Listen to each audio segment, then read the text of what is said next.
What is the best nutrition plan? The one where you have to do zero amount of work for all the results. Is there such a plan? Let's find out today. This is the Game of Food. This is the Game of Food. We're helping real people get real results with delicious food. Real food.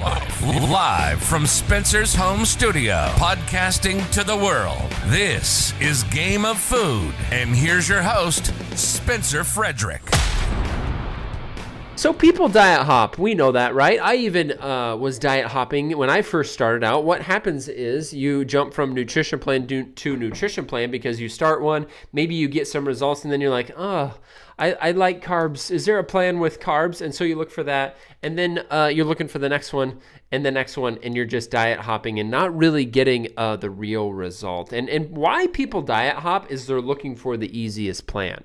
They're looking for the magic plan, actually, where it is just a tiny amount of work. And when there is work identified in a nutrition plan, then people want to switch. But I don't want you to do that. So what I'm going to do today is I have a list of the most popular diets or nutrition plans. I like to call them nutrition plans. I don't like the word diet.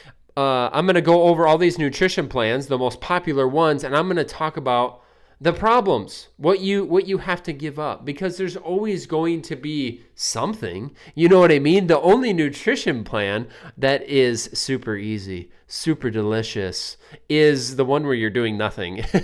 You're just eating what you want.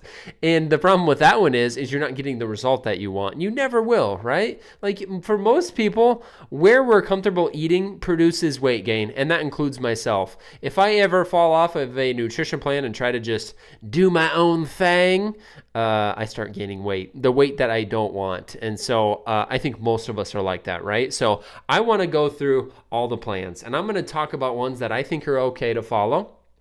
And I'm also going to give you what you're up against in each of them. So let's talk about one that, I don't hear about as much, but everybody knows about it, is the Atkins diet. So that is a very high protein, very high meat and vegetable plan. And what it's doing is eliminating carbs. So it is technically a low carb plan. They really market it as, hey, if you eat all this meat and vegetables, this is going to happen. But really it's a low carbohydrate plan. So if you love carbohydrates, that is not a sustainable plan. That is the problem with that one, is you're not eating carbs, you're not eating fruit. You're eating vegetables and meat, typically. And so the problem arises is when okay, I want to start eating fruit and carbohydrates again. What do I do and not gain weight? And so that's when people switch from that one.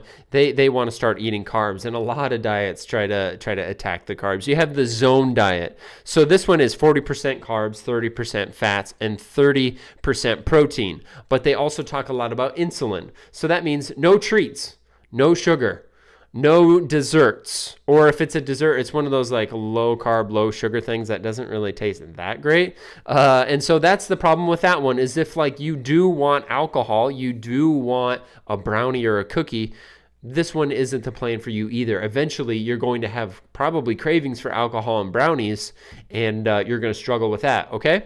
And then you have a ketogenic diet, so keto. And that is super high fat. You can have a little bit of protein and near zero carbs. So very, very low carbs. You can have a few carbs, but it's very, very low. So really, this is just another low carb diet.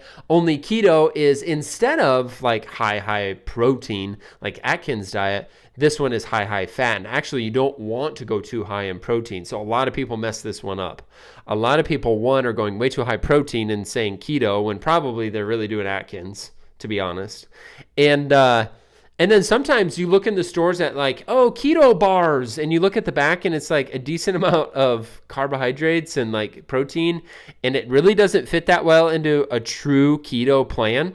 So anywho, keto is technically low carb as well. Now, vegan and vegetarian, I'm not even going to go over those, because I think you do vegan and vegetarian because one, you just don't like the taste of meat. I've met some people like that.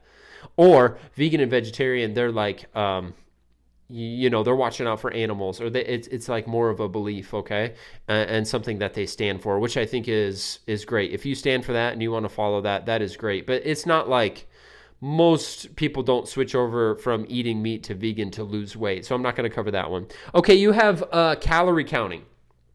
So this one, as far as food goes, you can have anything. So that's what people are attracted to is like, okay, if it fits your macros, if it fits your calories, you can have it. And so you can have sugar.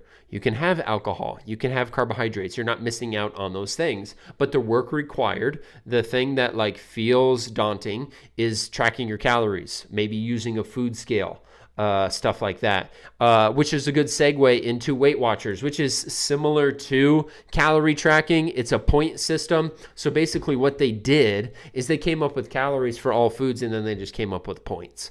And they gave you some free foods, and they gave you, some points where you can have some desserts and stuff like that. But is it that much different than calorie tracking?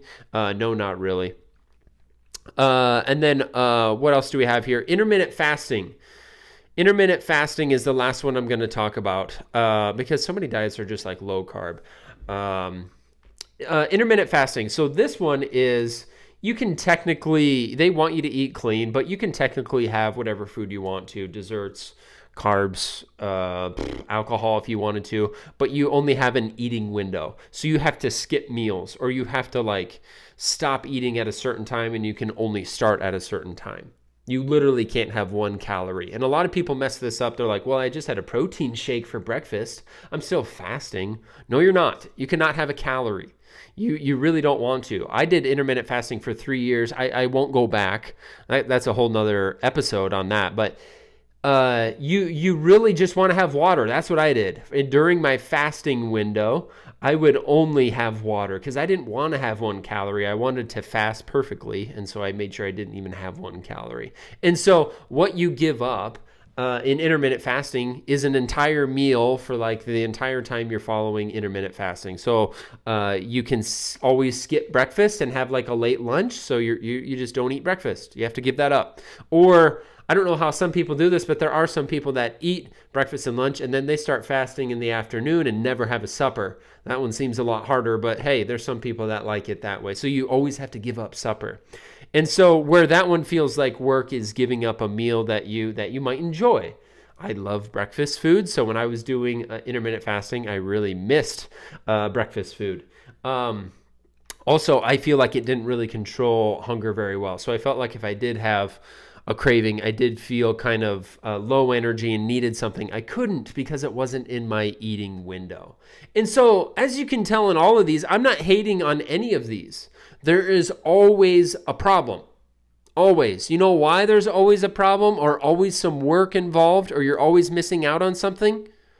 Is because it can't be your normal diet. What you were eating and what you were doing produced a result that you don't want anymore. That's why you're trying these different plans.